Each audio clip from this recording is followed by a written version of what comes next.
Rock Solid Radio wants to thank Maxwell Construction, who has been our sponsor since the very beginning.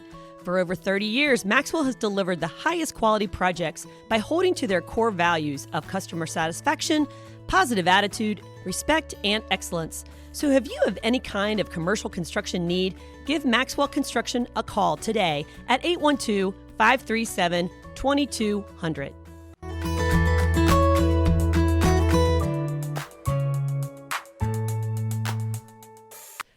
Welcome to Rock Solid Radio. I am Linda Hutchinson, the Executive Director of Rock Solid Families, and I am here with the number one janitor of Rock Solid Families.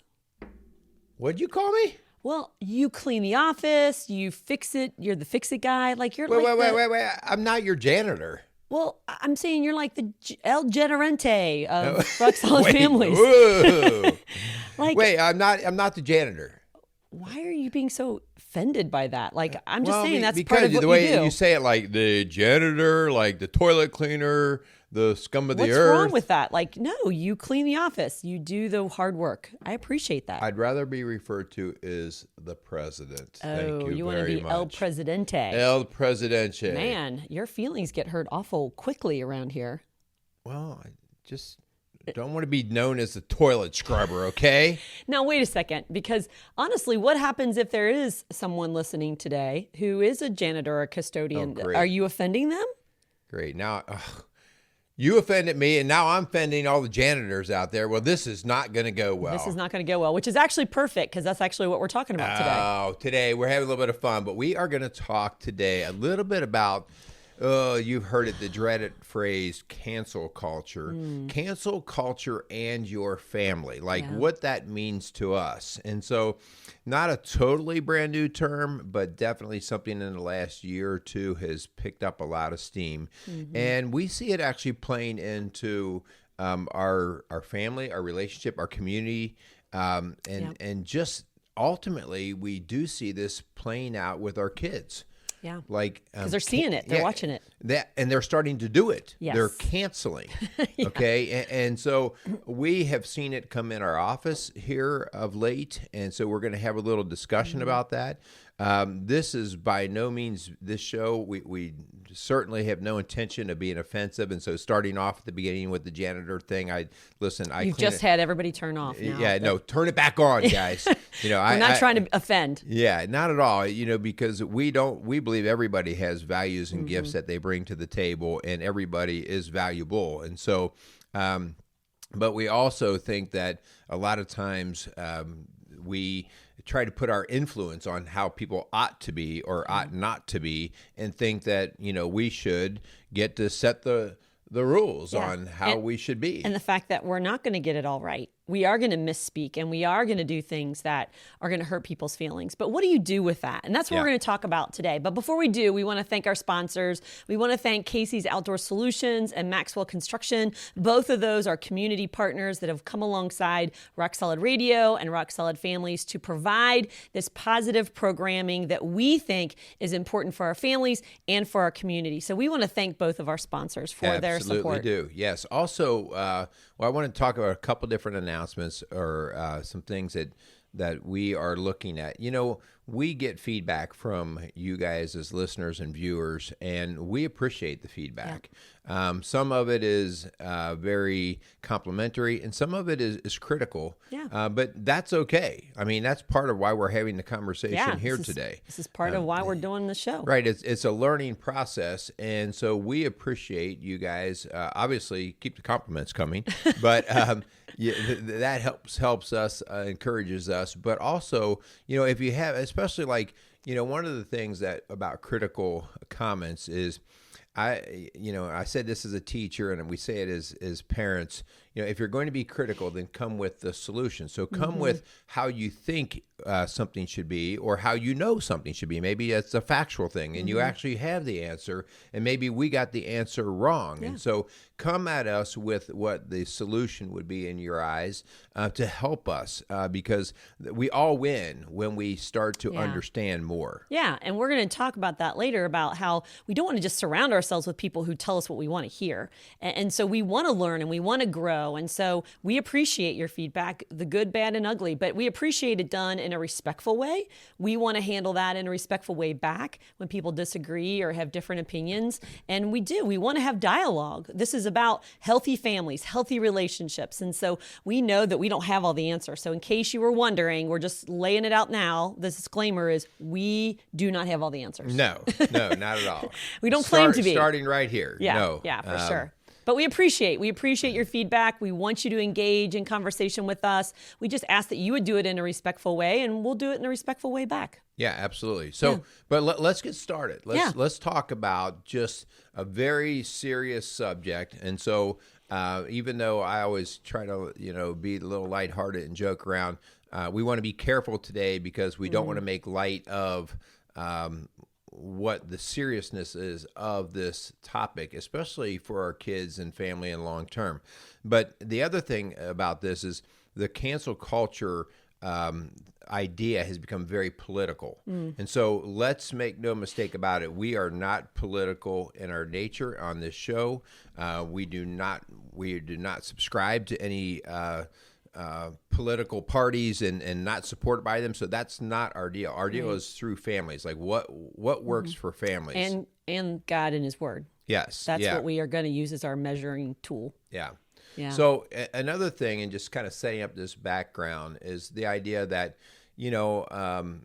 people are panicking about cancel culture. Like, oh, it's everywhere. It's everywhere. And, the sky's falling. The sky's falling. Yeah. And, the truth of the matter is cancel culture has been around as long as there's been people. And, the most famous person ever that ever got canceled was Jesus Christ. Or they tried to cancel. Well, in earthly, manly form, they did everything they could You're right. to cancel him. And really, why was he being canceled? And he was being canceled because he was saying things that did not go along with the authorities, even though what he speaks is truth. Right. And so that's a lot of times where the whole argument of cancel culture comes from, like, well, you're speaking something that's not truthful, so we should shut you down. And where do you get your truth? Right. And so here Christ is speaking the ultimate in truth that bears out. We see how, the words of Christ are things that continue to prove that they are what they are and they are right and true. And so, but he was canceled because sometimes what he says is not easy to swallow. Right. And it was very countercultural. So, that's the thing about this I can't even hardly say it, cancel culture, is that this is becoming the trend. This is becoming what we do. And we're here to say that's not the healthiest way to handle relationships and conflict. And it's not really biblical. So yes, it happened in the Bible, but that's not what Christ came to say. And Christ was pushed back on in so many ways by people, but he didn't treat people with disdain. He didn't treat people with, with nastiness back. He treated them with love, and that we're going to get into that. And how do you handle this cancel culture that we're living in today? Yeah. A couple things too, Hun, that just, again, we're trying to create a little bit of background in terms of how this comes to be. Cancel culture, or the idea of canceling somebody, comes from momentum.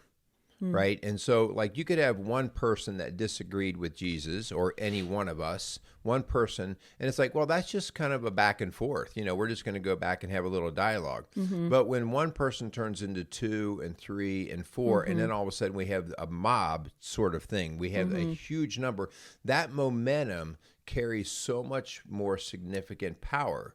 And so the reason why that's important is understanding momentum is because if you are in the ocean and you're in a wave, the wave itself carries so much power that you may not even agree with what the culture is canceling, but you go along with it because you can't pulled into it. Right, you get sucked into it. And understanding the time that we're in now, how quickly cancel culture flares up due to our instantaneous internet.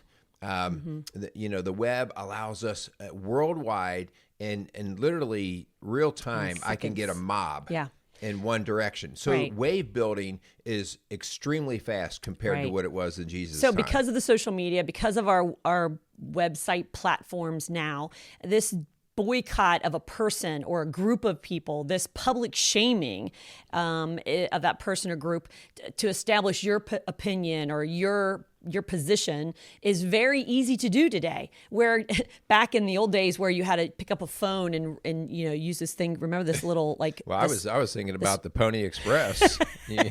Even the rotary dial, you know, or you're right, like the newspaper that came to your house, or you're right, the Pony Express where it actually was carried by people. Now it's carried by the internet in a matter of instant seconds. And so this is something we're dealing with. And so this cancel culture, I keep wanting to say cancer. We don't need that. That's a different topic. But to this incredible reach and this impact, there's this tremendous power and momentum, like you said, to do good things, but then also do bad. Yeah. So what we're going to talk about today is when we start to notice that something is being canceled or being talked about, we really want to start to study more of the hypersensitivity that comes from it. The idea that, that was said about me, and man, that really should upset me, versus how would I handle that in a more healthy way? Some might even use the phrase thick skin versus thin skin. Am I entitled to be offended every time somebody looks at me wrong? And so the reason why this is important for Rock Solid Families is because we deal with families that have children, have kids, have teenagers especially. Teenagers are very susceptible in this grouping, and they're not taught how to manage what their belief system's going to be. And so as soon as somebody goes against them, they are just freaking out. Okay. Yeah. And from that, we have victim mentalities coming out. We, woe is me. Right. And if I don't get what I want, then everybody else should basically cancel whoever's against me. How do I do that? If I can spin up the mob. So this is where we get cliques and gangs and all these kind of things. Yeah. So we're not teaching our kids, we're not teaching and modeling what it looks like to resolve conflict in a healthy way. Whether it be one-on-one with a person or with a group of people that you disagree with. It also promotes triangulation where maybe you have a person A has a problem with person B, and instead of going to person B with their problem, they go to person C and tell person C to go to person B. Like, we just create this triangle. And that's what we're doing with this victim mentality, and we're getting so hypersensitive, and it condones that mob response, whether it be socially, on the web, or whether it be publicly shaming. We just find someone else to agree with how we feel. Yeah, very much so. And, again, we said this is not political because this is, we see both sides in the political world really abusing this. And so both of them, if I'm offended, I get everybody on my team to also be offended by that same thing. And so. And if you're not going to join with them, then you're canceled. You're pushed aside and saying, well, then forget it. If you're not going to agree with me and join the crowd, the mob, then you're part of them. And they're like, no, I'm not part of them, but that doesn't mean I have to agree with everything you say. Absolutely, yeah. These microaggressions that we're having is so toxic, and honestly, it's so dangerous because it can just create this phenomenon, as we saw, this insurrection on the Capitol, where it's just like it creates this spinning of this mob mentality where we just feel like we have the power. Yeah, and again, I don't care. It could be Antifa. It could be what you saw at the Capitol. It does. This is not party related. This is humanity and us talking about how we equip ourselves and our kids how to work through this. Okay, right. We're not going to solve the political difficulties of our nation. No, but again, some of it comes down to these basic ideas of what we're going to get through today. Right. We're talking about our family, what you as a parent, what you as an adult can do to counter this cancel culture that we're seeing today. Instead of complaining about it and keep writing about it and reading about it, let's do something about it. Yeah. So let's get started on how we can help our kids. And some of this comes into history lessons and different things like that. First off, we have to understand some things should be canceled. All right. There's actually a reason for them. Like, we should cancel certain crimes like, murder and theft and robbery. As a culture, we want that canceled. In other words, like the Holocaust was not a good thing. I don't care what side of the political aisle you are. Right. That to humanity was wrong. But that was that mom mentality even before there was this social media platform where we got everybody to kind of think like Hitler did. Yeah, and there's, I mean, really interesting psychology experiments on this, on how people go with the flow, even when they know that it's not right. They just will go with the flow, and so there's really interesting research that's done on that. But here's one of the things as parents that we really need to point out, Hun, to our kids, and we do this in our home. We try to do this, but we try to do it at the kid level that they are. We live in a civilized nation, and we pray that we continue to live in a civilized nation. And there are things that should be canceled, but there are ways to go about that. Yep. All right. And there are legal channels to do that versus a tribal mentality. And that's some of the conversation that happens when you get mobs, when you get everybody in your corner, when you get that sort of what they would say grassroots or organic. Yeah. When you get that going, you have to be really careful with what animal is going to come out of that. Yeah. And so we have to teach our kids that there's actually, in this civilized country, there is a process to go through to get things heard and understood and reasoned, changed. and then potentially changed and potentially canceled. Right. Yeah. You know, I want to stop right here because I've been seeing a phenomenon with our kids that's really something I want parents to be aware of. Back in our day, Hun, I was a Christian that lived in a Christian neighborhood, had Christian friends, and I was surrounded by people who are like-minded of me. That's not the case anymore. We, as a Christian, are a minority. And so our students, I just had a student tell me this the other day, like, I feel like I'm swimming upstream alone. Like she feels like she's the only one in her school, on her team, that is a Christian. And she's getting bombarded with all of this negativity, all of this cancel culture kind of attitude about shunning her and shutting her up and shutting her down. And I think, wow, how hard is that for our students? So we've got to be sensitive to that growing up as a Christian today for our kids is not the same it was when I was growing up. Yeah. So we have to give them the tools. Yes. We have to give them the tools, and we don't want them to just immediately fall into victim status. Yes. And so, and I kind of think about this a little bit because actually, if you look at cancel culture, one of the phrases that will almost always be used with cancel culture is bullying. It's a different form, another form of an adult bullying. Yeah. and at the mass level, the large level. And so, you know, if we break it down into its simplest form, you know, when I worked at the elementary school and I did a ton of character quality education stuff, and we always had many, many lessons on bullying. And By the way, they had a character award named after you. Oh, I just saw a little girl got the Hutch Character Award. Yes, That's so cool. yes, I love that. Paige Burton. Yeah. I'll call out the Paige. She got the shout Hutch Character Quality That's so Award. cool. So we just shout out to her on that. But part of it was just the idea of character as a thing. And the reason why I always jumped on character is the one thing that goes with you for life. Maybe math is going to be checked at the door, regardless of what but character always goes with us. And if we don't do it well, we will pay for it. But so part of these steps, like, okay, so let's say somebody offends me. Let's say I'm dealing with a bully at school. I want to teach my kids right away, like, okay, I need to get some perspective on this because right away I'm feeling emotionally vulnerable, like something's going to go bad on me. And so I would walk the kids through a very simple process to help them understand whether we need to seek greater action or we need to maybe even avoid. And so mom and dad, I would get a piece of paper out and write this down because this is something you can do tonight, talking over the dinner table with your kiddos about maybe a bully in class or a mean kid down the street. How do they handle it when there's conflict? Because we're all going to deal with that every day. Yeah. Yeah. So the very first step really is, I should say, the very first thing that I want a kid to do when he's experienced what he thinks is somebody saying bad about him, somebody coming back at him or attacking his way or his words, is I want him to ignore it.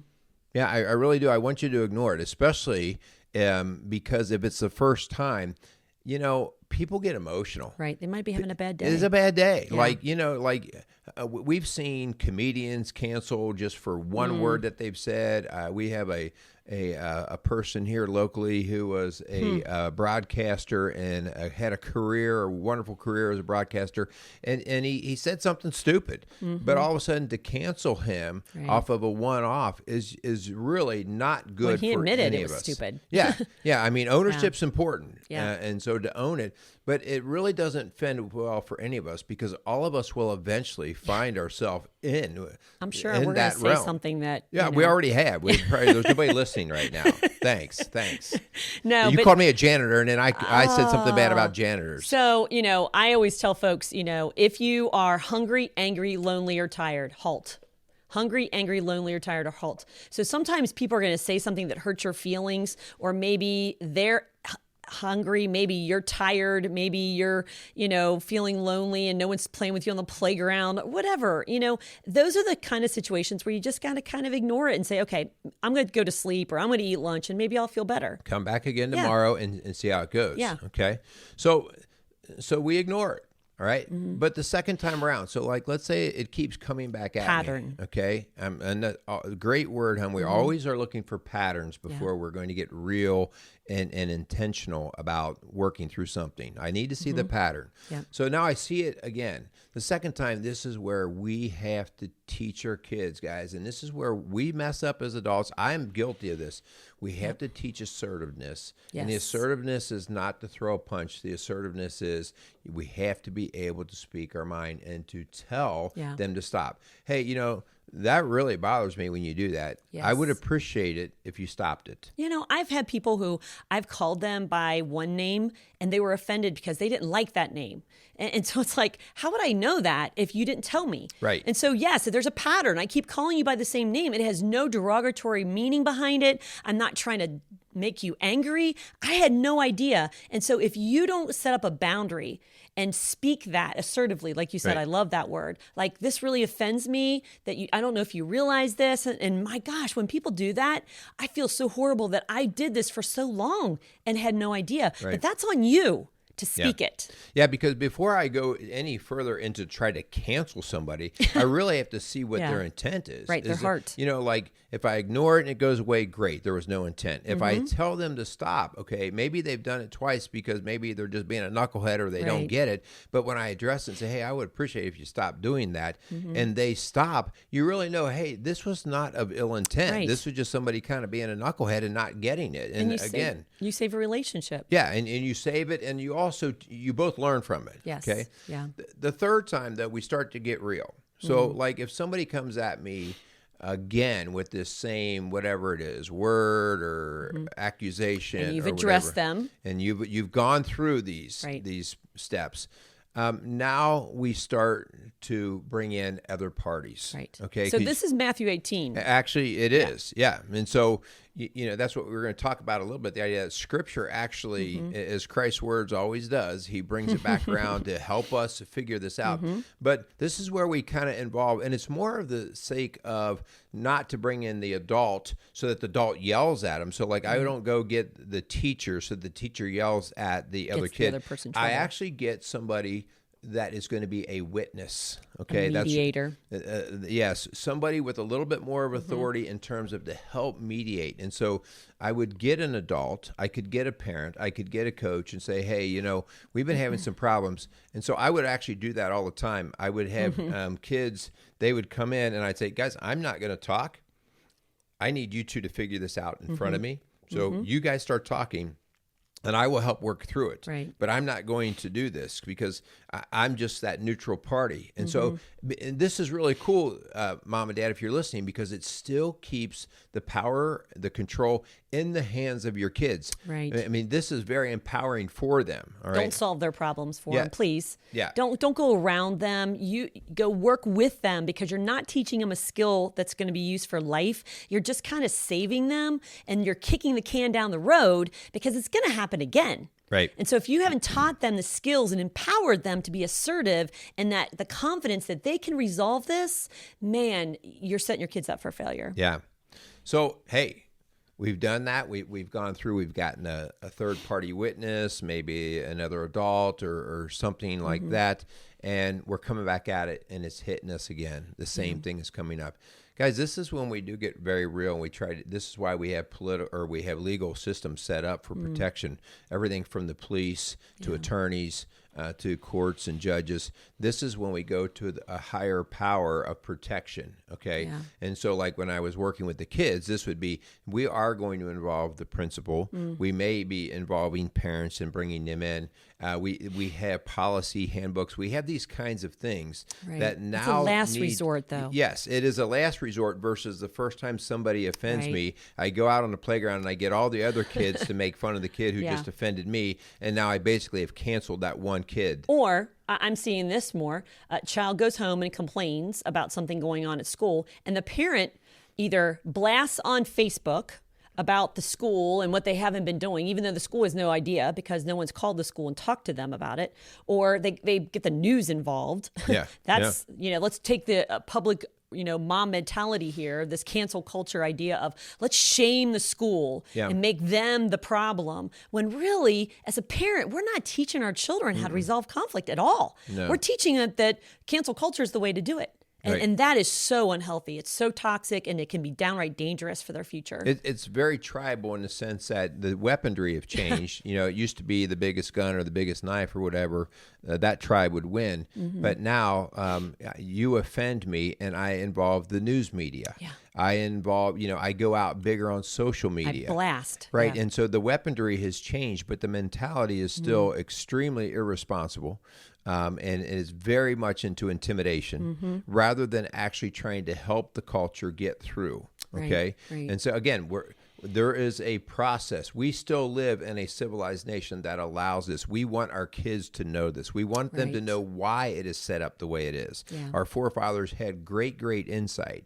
And so abusing these powers is dangerous. And that's why this cancel culture thing is so dangerous long term for our kids. And we've done a lot of research on this, and we've been listening to a lot of stuff and different opinions, all sides, of course, But one of the words I heard a lot when I was reading and studying was the word dignity. The dignity culture that we grew up in is that we treat people with dignity, even if we disagree. We respectfully talk about it. We don't go behind their backs. We don't stab them in the back or shame them publicly. We handle things with dignity. And personally, the Matthew 18 principle applied. Now we're in this victimhood culture where everybody's a victim. You offended me, you hurt me, you're the hater, you're the loser, and I win because I've got the biggest, I can be the loudest. I got the biggest crowd. And that's not what we want to live in or teach our kids. Yeah.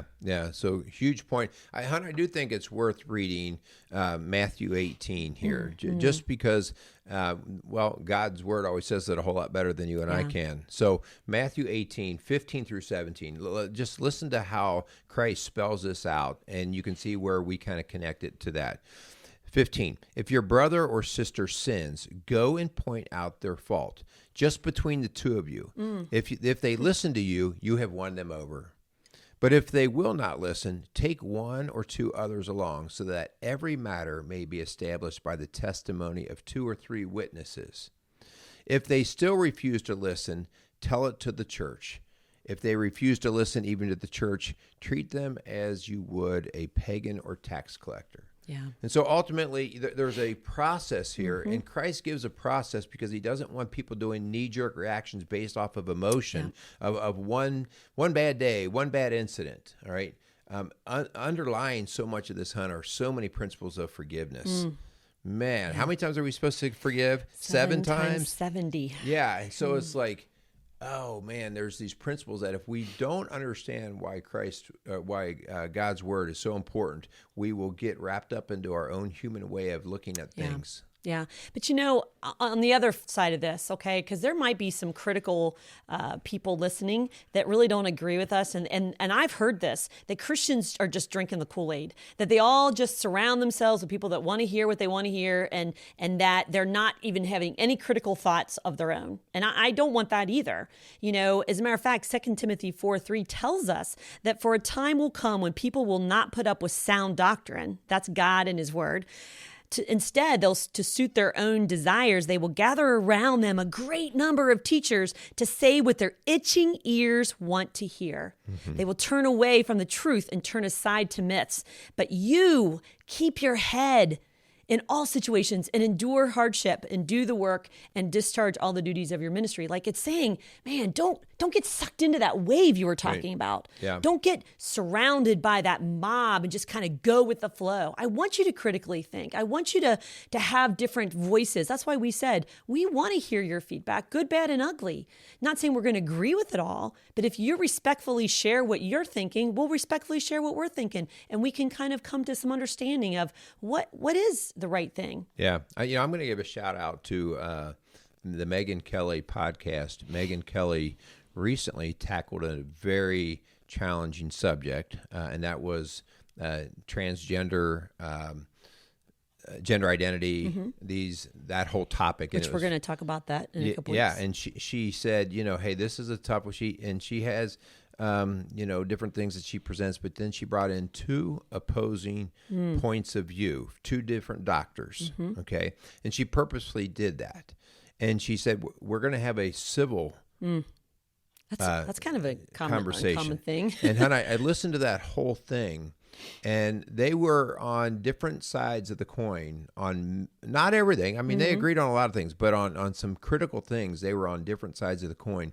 But the way they handled each other with respect, and when it was done, like the whole conversation about the sexual identity thing almost became secondary to how well the two got along. Yeah, treated one another. Yeah, they were dignity. like, and they thanked each other. Like, Yeah. I just want to thank you for how we were able to have this conversation. And they both learned some things. They learned how to handle each other. And so, one of the things that leads me to in my thinking is I've really tried to steer, and I want to kind of advocate for this because of how I found myself drifting.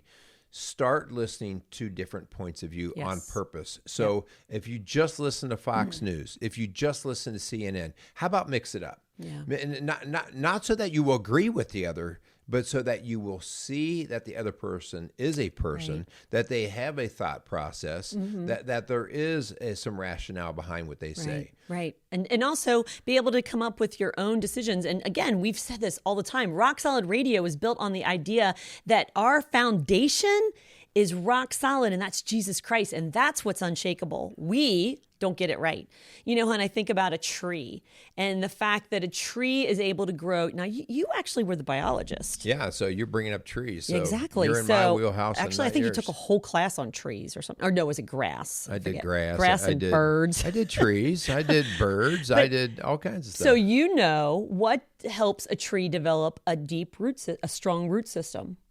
Well, it has to be based, a lot of it is genetic, but also a lot of it is the stresses that are on a tree. So if I take a tree and grow it in the middle of a lot of other trees where it's protected from wind and stuff, it'll actually have a really weak root system. And then so people do this all the time where all of a sudden they go, I want to build my house right in the middle of that woods. And so they clear out all the trees, but the one big, beautiful one. And then next year the wind blows it down because it wasn't ever feeling all that wind. So it needs the wind to blow against it, the stress of fighting that wind. At a healthy level. At a healthy level. Obviously, tornadoes aren't going to be good. But the point is that we grow and we strengthen ourselves and our family when we're kind of pushed against, and that's what's going to help us to really clamp down on what do we believe? Why do we believe it? What are we teaching our kids? And so I want that. I want that your faith and your family is strong and healthy because it is withstanding the wind, the pressures, the stresses that's coming against it. All right. So we are going to close out with our challenge. And our challenge is basically just this whole idea of, you use the word dignity, just this whole idea of teaching your kids to have dignity, but to give dignity as well, to not get caught up in the latest mob or wave that is going on, whether it is for them or against them. I mean, it's really hard when it's against you, and it creates panic and all kinds of crazy emotion. But to just assess your kids and how you're bringing them up. This does not mean like I start teaching my kids that all other faiths are the ones to follow. We teach why we follow ours, but why somebody else might follow what they're following. And it's respect. The coolest thing about this country, it was based in the concept of immigration in a melting pot. And one of our biggest challenges has been it's a melting pot, right? It is. But it's also one of the coolest things because it allows us to kind of get in the same neighborhood and go, okay, well, like that's not how we do it, but how do you do it? And we can give and take, and we've been a tremendously strong and successful country because of it. Yeah, Jesus, when he was rebuked, when he was canceled, he didn't do it back. He didn't shame them publicly. He actually loved them unconditionally. And he's calling us to do the same.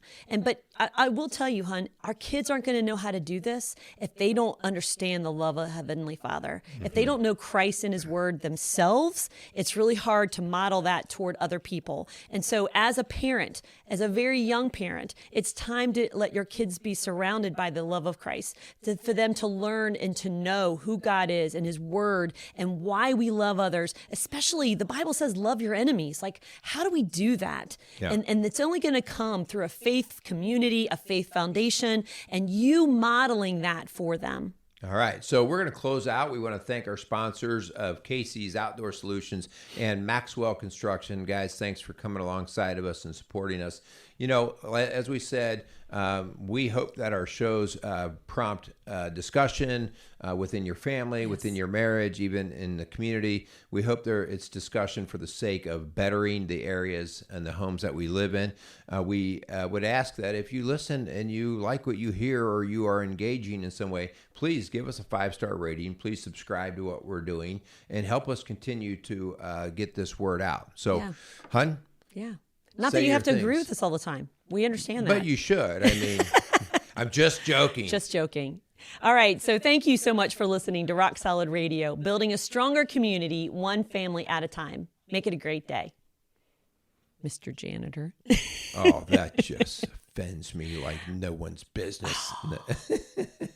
Actually, I like being a janitor. I know. It means I like get it too. To carry a lot of keys. Say ya. Bye. Rock Solid Radio wants to thank Casey's Outdoor Solutions. Casey's is a premier garden center and gift shop located in Lawrenceburg, Indiana. They offer a wide selection of high-quality plants, landscaping materials, and home decor. They do amazing high-quality work and can help you transform your indoor and outdoor living spaces into something beautiful. So stop by Casey's Outdoor Solutions today and let them know you appreciate their support for Rock Solid Radio. Visit Casey's today at 21481 State Line Road, Lawrenceburg, Indiana.